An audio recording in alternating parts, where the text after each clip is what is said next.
Bismillahirrahmanirrahim. An Utsman radhiyallahu anhu qala Rasulullah sallallahu alaihi wa ala alihi wasallam, man mata wa huwa ya'lamu annahu la ilaha illallah dakhala al-jannah. Rawahu Muslim. Utsman radhiyallahu anhu berkata bahwa Rasulullah sallallahu alaihi wa ala alihi wasallam bersabda, siapa yang meninggal dalam keadaan dia mengetahui bahwa tiada ilah yang berhak diibadahi melainkan Allah, maka dia akan masuk surga. Hadis riwayat Muslim. من يهده الله فلا مضل له ومن يضلل فلا هادي له أشهد أن لا إله إلا الله وحده لا شريك له وأشهد أن محمدا عبده ورسوله أما بعد فإن أصدق الحديث كتاب الله وأحسن الهدي هدي محمد صلى الله عليه وآله وسلم وشر الأمور محدثاتها فكل محدثة بدعة وكل بدعة ضلالة وكل ضلالة في النار. Alhamdulillah, bapak-bapak dan ibu-ibu sekalian yang dimuliakan oleh Allah, atas berkat taufik dan rahmat Allah kita dipertemukan di majelis yang mulia ini, ya, majelis yang oleh Rasulullah SAW dikatakan dinaungi oleh para malaikat, ya, dikucuri rahmat Allah, ya, diliputi sakinah, rasa ketenangan, dan kita yang ada di sini ini disebut-sebut sama Allah. Ya. Majtama'a qaumun fi baitin min buyutillah illa nazalat alaihimus sakinah wa ghasyiyatuhumur rahmah wa haffathumul malaikah wa dzakarahumullahu fiman indah. Ya, ini fadilah besar sekali Bapak sekalian, ya. Majelis zikir, majelis ilmu seperti ini majelis yang disebut-sebut oleh Allah subhanallah. Allah yang azza wa jalla yang demikian agung menyebut-nyebut majelis ini di hadapan para malaikat. Ya. Jadi sangat layak apabila kita memberikan perhatian dalam majelis seperti ini, ya. Karena malaikat pun hadir mengepakkan sayapnya, ya. Karena apa? Takzim, sikap takzim mereka terhadap majelis ilmu. Insyaallah pada malam hari ini kita akan bahas satu masalah yang amat sangat penting sekali, ya. Masalah yang menyangkut sah atau tidaknya syahadat kita. Ini masalah sangat penting dan terus terang tidak akan cukup hanya satu majelis. Ya, ini saya hanya bisa memberikan garis besar saja. Ya, Anda lihat sendiri bukunya tebalnya segini. Ya. Ya, kalau saya baca Anda akan selesai dalam satu majelis, mustahil. Oleh karena itu saya memberikan garis besar inti dari apa yang ada atau yang dikaji oleh buku ini. Ya. Yaitu masalah konsekuensi syahadat la ilaha illallah Muhammadun Rasulullah. Ya. Kita tahu bahwasanya kalimat la ilaha illallah itu memiliki kedudukan yang sangat agung, ya. Akan tetapi kita harus tahu bahwasanya tidak cukup sekedar kita mengatakan la ilaha illallah, ya. Sekedar mengucapkan la ilaha illallah tidak akan bermanfaat bagi orang yang mengucapkan di akhirat.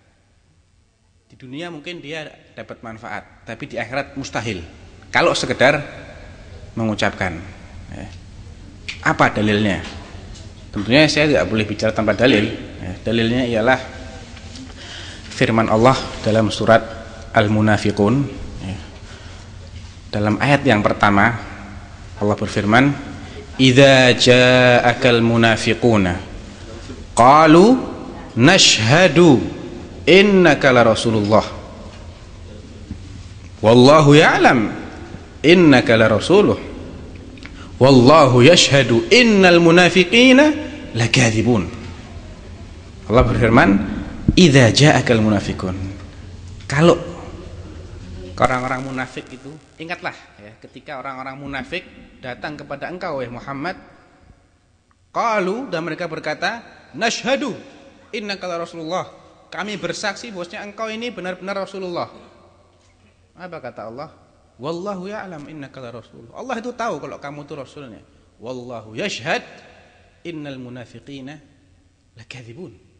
Tapi Allah juga bersaksi bahwasanya orang munafik ini bohong, kadzab, ya, dusta mereka. Mereka bersaksi ngomongnya itu kata Allah bohong.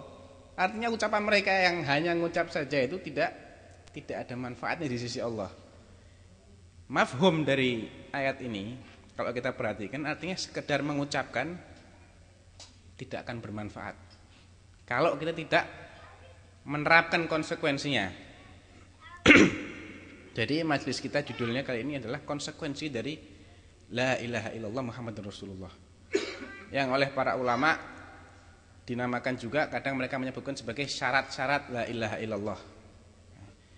Dan kalau kita merunut dalil-dalil yang ada, memperhatikan dalil-dalil dari Al-Quran, Sunnah, maupun statement atau perkataan para salaf, para sahabat, tabi'in dan seterusnya, kita akan bisa merumuskan, menyimpulkan bahwasanya konsekuensi dari La ilaha illallah Muhammadur Rasulullah itu ada 7. Ada 7 yang harus kita penuhi supaya syahadat kita ini bermanfaat di akhirat.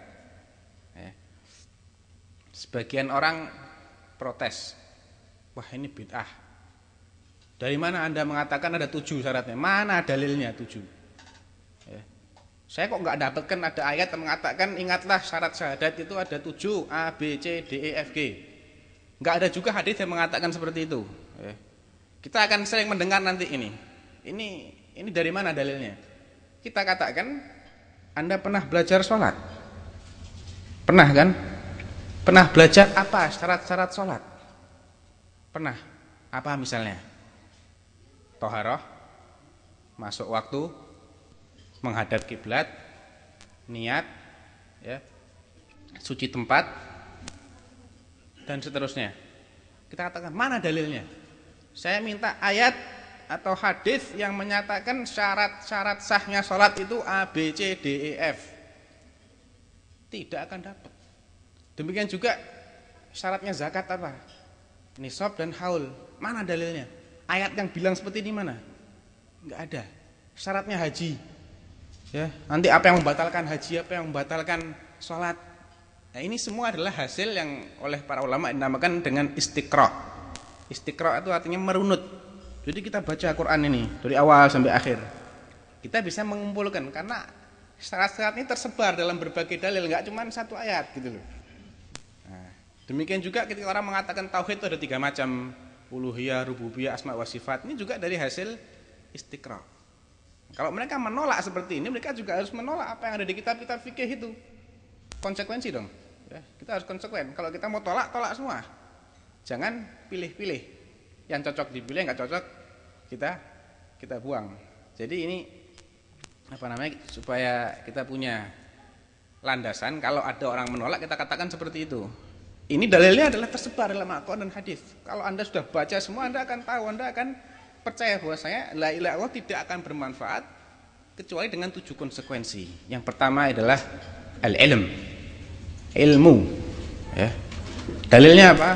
Allah berfirman dalam surat Muhammad, fa'lam, ayat 19, fa'lam annahu la ilaha illallah wastaghfir li dzambik.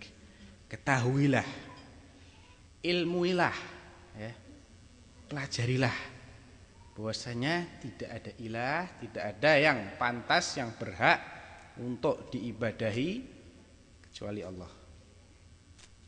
Tidak cukup hanya sekedar mengucap. Ya. Kalau cuma sekedar mengucap sudah dianggap muslim, ya burung beo pun muslim, diajari syahadat, dia bisa syahadat. Ya. Orang munafik akan dianggap muslim karena dia juga mengucapkan la ilaha illallah. Jadi pertama kita harus mengilmui. Kalau kita mengatakan la ilaha illallah, kita harus tahu apa sih maksudnya la ilaha illallah, maknanya ini apa. Banyak orang mengatakan la ilaha illallah dengan tidak ada Tuhan selain Allah. Salah. Ya. Definisi Tuhan itu kabur. Artinya apa coba artinya Tuhan? Ya. Orang-orang musyrik dia punya Tuhan, tapi Tuhannya nggak cuma Allah, banyak. Di zaman Nabi itu di sekitar Ka'bah ada 360 Tuhan. Oleh karena itu mereka nggak mau bilang la ilaha illallah karena mereka tahu konsekuensinya apa. Suruh mengucapkan aja mereka nggak tahu karena mereka paham bahwasanya tidak mungkin hanya sekedar mengucapkan. Oleh karena itu ketika Rasulullah menjelang Abu Thalib pamannya itu wafat, itu datang dedengkot Quraisy, orang-orang musyrik Quraisy datang, Abu Sufyan, Abu Jahal, Umayyah bin Khalaf, Utbah bin Rabi'ah, Syaibah bin Rabi'ah, dan beberapa dedengkot Quraisy datang bertandang ke rumah Abu Thalib. Dia bilang, "Wahai Abu Thalib, Anda tahu bahwa bagaimana sikap kami terhadap engkau, bagaimana bahwa kami sangat menghargai kamu, dan kamu tahu apa yang terjadi antara kami dengan keponakanmu yang namanya Muhammad ini, ya. Dan kamu juga sekarang sudah sakit-sakitan, ajalmu sudah hampir tiba, ya. Sekarang mari kita bikin kesepakatan antara kami dengan keponakanmu, saling memberi, bargaining, ya. Take and give. Panggil ponakanmu." Dipanggil, dikasih tahu, ponakan saya ini, mereka tokoh-tokoh Quraisy datang kemari, mereka ingin bikin kesepakatan dengan kamu, ya. Apa kata Rasulullah? "Tu'tuna ya ammi, tu'tuna kalimatan wahidah yamlikuna bihal Arab wa yadinu biha al-ajam." Wahai pamanku, kalaulah mereka memberikanku satu kalimat saja, dengan kalimat itu mereka akan menguasai orang Arab, dan orang-orang non-Arab akan tunduk sama mereka. Satu kalimat saja. Abu Jahal dengan sombong dia bilang, "Oh, demi ayahmu," katanya, 10 kalimat saya siap. "Antaqulu la ilaha illallah, ya, wa tad'u ma kullu ma yu'badu min dunillah." Kalimat itu adalah kalian katakan la ilaha illallah dan tinggalkan semua yang disembah selain Allah. Wah, keplok-keplok mereka. "Ya Muhammad, ataj'alul alihata ilahan wahida, ya, inna amruka la'ajab," katanya. Muhammad, kamu ingin menjadikan Tuhan yang bagian ini cuma jadi satu saja, ya, ajaib, katanya, ya. Mereka tahu konsekuensinya itu apa. Jadi mereka nggak mengucapkan karena tahu konsekuensi. Sebaliknya kaum muslimin, kebanyakan kaum muslimin sekarang dengan mudah mereka mengucapkan tahlil, bahkan tahlilan di mana-mana, ya, karena apa? Nggak ngerti konsekuensinya apa. Dikiranya cuma mengucap tahlilan sudah. Tidak, ya, ada konsekuensi yang berat. Tahu dulu apa sih la ilaha illallah itu apa, ya. La ilaha illallah, kata ilah itu artinya ma'bud, yang diibadahi. Dari sini kita harus tahu ibadah itu apa, ya. Apa definisi ibadah? Apakah cuman sujud dan rukuk itu ibadah? Apakah dengan menempelkan dahi di depan sesuatu kita dianggap ibadah? Apakah cuman itu yang namanya ibadah? Tidak, ya. Definisi ibadah ialah yang dijelaskan oleh Ibnu Taimiyah. Beliau mengatakan, al-ibadatu ismun jami'un likulli ma yuhibbuhullah wa yardah minal aqwali wal af'al adh-dhahirah wal batinah.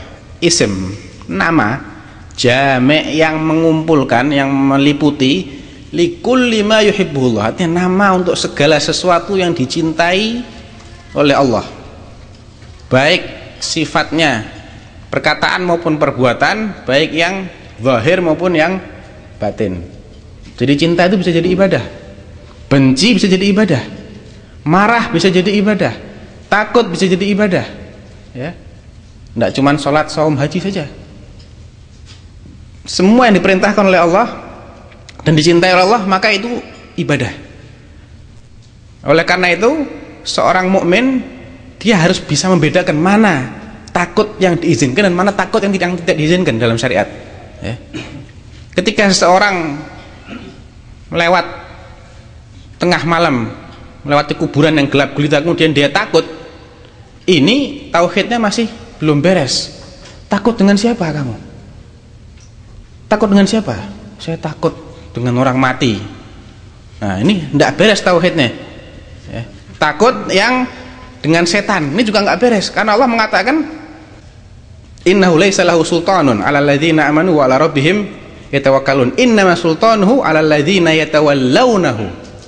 Kalau engkau membaca Al-Quran, bertawudlah, mintalah perlindungan dari Allah dari setan yang terkutuk, ya. Karena sesungguhnya setan itu, kata Allah, laisa lahu sultan, dia tidak punya kekuasaan terhadap orang-orang yang beriman dan bertawakal sama Allah. Dia hanya bisa menguasai orang-orang yang loyal sama setan. Jadi kalau kita ini beriman, tidak perlu takut sama setan. Allah sudah bilang dia tidak akan bisa menguasai kamu. Jadi takut sama setan itu keliru, bahkan bisa jadi syirik. Oleh karena itu banyak orang yang takut yang seperti ini, dia akhirnya memberikan sesaji. Ini berangkat dari tidak fahamnya dia kepada masalah ibadah. Karena takut itu bisa bernilai ibadah. Hati-hati, jangan sampai kita salah dalam menunjukkan rasa takut kita, bisa jadi musyrik. Demikian juga cinta. Cinta itu bisa jadi ibadah yang sangat agung sekali.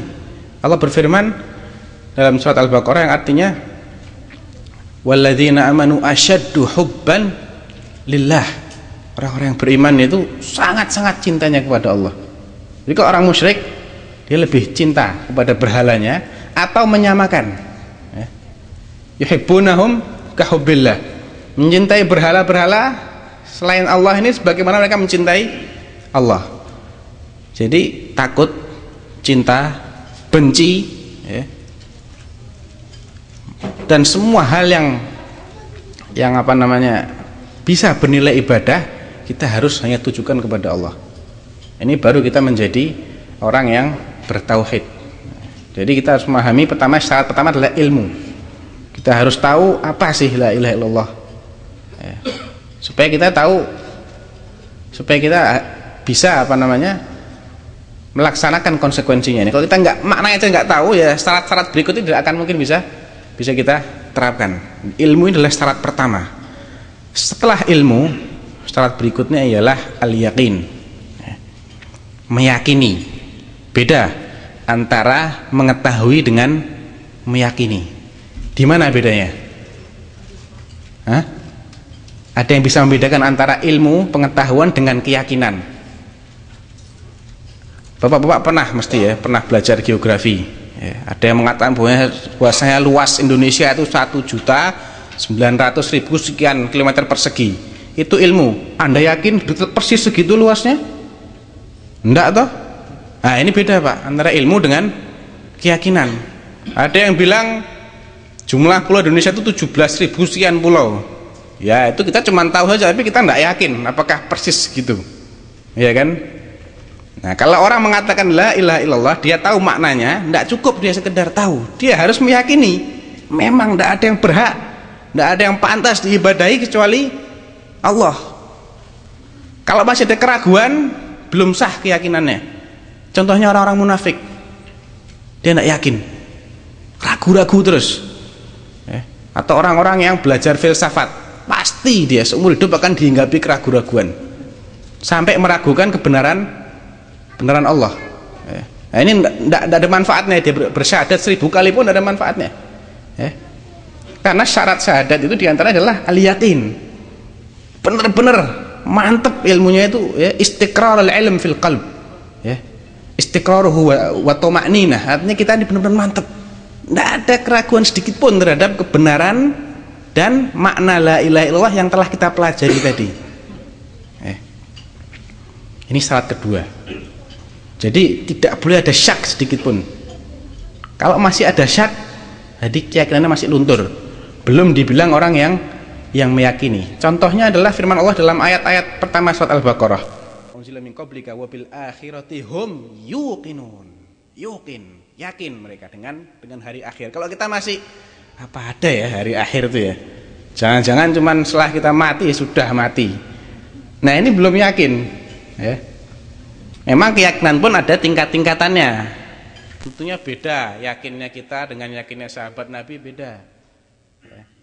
Tapi ada batas minimal yang kita tidak boleh kurang dari ini. Ya. Itu rukun Islam dan rukun iman. Itu batas minimal. Kalau kita masih ragu hari akhir itu ada apa tidak, ya ini masih belum sah syahadatnya. Ya. Kita harus yakin ada. Yakin dulu. Cuman nanti yakinnya ini level berapa? Kalau yakinnya level paling bawah, ya beramal sekali, maksiat 2 kali 3 kali. Tapi dia tidak mendustakan, dia yakin. Dia kok yakinnya level paling tinggi, wah sudah kayak besok tuh dia mau mati saja. Ya. Dia siap dicabut kapan saja karena dia yakin akhirat itu betul-betul ada. Jadi ada kadar minimal, ada kadar maksimal. Yang penting minimal ini jangan sampai kita nggak penuhi dulu. Ya. Tidak akan sah kita punya syahadat kalau tidak memenuhi kadar keyakinan yang minimal itu.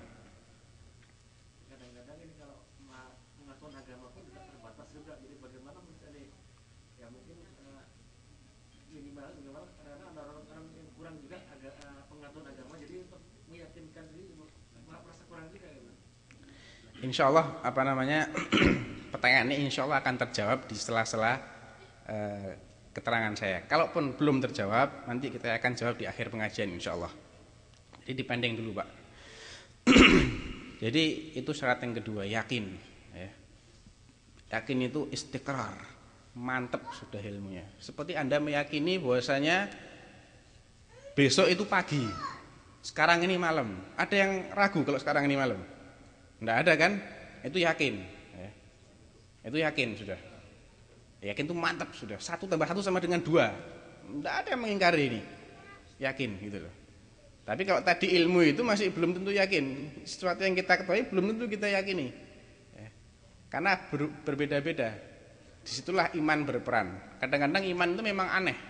Ya, iman itu unik. Ya. Tidak selamanya orang yang berilmu itu bisa beriman. Kalau ilmu itu mesti menjadikan seorang beriman, maka semua orang pintar akan mukmin semua. Tapi kenyataannya enggak begitu. Ya, kalau kita bandingkan kecerdasan Abu Lahab, Abu Jahal, bandingkan dengan Bilal, jauh lebih cerdas Abu Lahab dan Abu Jahal. Bapaknya Khalid bin Walid yang namanya Walid itu sangat cerdas sekali, pandai bersyair, ya, kaya raya, tapi dia kafir. Iman ini anugerah dari Allah dan diberikan kepada orang-orang yang memang layak, yang memang dia ini berusaha untuk menjadi orang beriman. Ya. Jadi ada beberapa hal yang itu akal mungkin tidak bisa dia mencapai itu karena akal pun terbatas, Pak. Bapak tahu apa yang ada di kantong saya ini? Tahu nggak ada uang berapa di sini? Nggak tahu kan? Padahal Bapak ngelihat kantong saya, ya toh. Nggak bisa tahu apa di balik sini, di balik dinding ini apa kita nggak tahu. Padahal akal itu kan hanya merumuskan apa yang ditangkap oleh panca indera. Ya kan? Bintang di langit yang kita lihat ini jumlahnya berapa? Tidak tahu. Di balik bintang itu ada bintang lagi, ada berapa? Tidak tahu kita. Sangat terbatas sekali akal manusia ini. Oleh karena itu ada hal-hal yang akal tidak bisa dia masuk ke situ. Di situ iman berperan. Ya. Mengimani Isra dan Mi'raj itu sesuatu yang sulit sekali, Pak. Di zaman Nabi apalagi. Bagaimana mungkin dari Mekah ke Palestina PP hanya semalam. Bukan cuma Palestina, ke langit ke-7. Pulang lagi dalam semalam. Tidak bisa kita imani dengan akal, tidak bisa. Tapi siapa yang meragukan kebenaran Isra dan Mi'raj, kafir dia. Ya. Jadi itu peran iman di situ. Ada hal-hal yang kita tidak bisa, bukan karena dia tidak masuk akal, tidak, karena itu memang bukan bidang akal. Ya. Semua itu ada batasannya. Jadi kita jangan memaksakan. Akal jangan dipaksakan untuk hal-hal yang itu bukan bidangnya. Ya. Sebagai manusia tidak bisa dia dipaksa seperti mesin suruh bekerja tidak pakai non-stop, nggak bisa dia. Dia butuh ini, ya. Pendengar manusia juga terbatas. Dia tidak bisa mendengar sesuatu yang di bawah 20 Hz atau di atas 20.000 Hz. Tapi anjing bisa, kelawar bisa, ya. Terbatas, beda-beda. Oleh karena itu kita pakai iman ketika itu bidangnya iman. Ya. Tapi kita akal bisa berperan, silahkan, tidak apa-apa. Ya. Di antara mengimani hari akhir tidak bisa Pak, pakai akal. Coba buktikan dengan akal hari akhir itu ada. Ada yang bisa? Tidak bisa. Ya. Itu bukan bidangnya akal. Buktikan bahwasanya Allah itu memiliki wajah umpamanya. Karena Allah mengatakan dalam berbagai ayat, ibtigha wajhillah, mencari wajah Allah.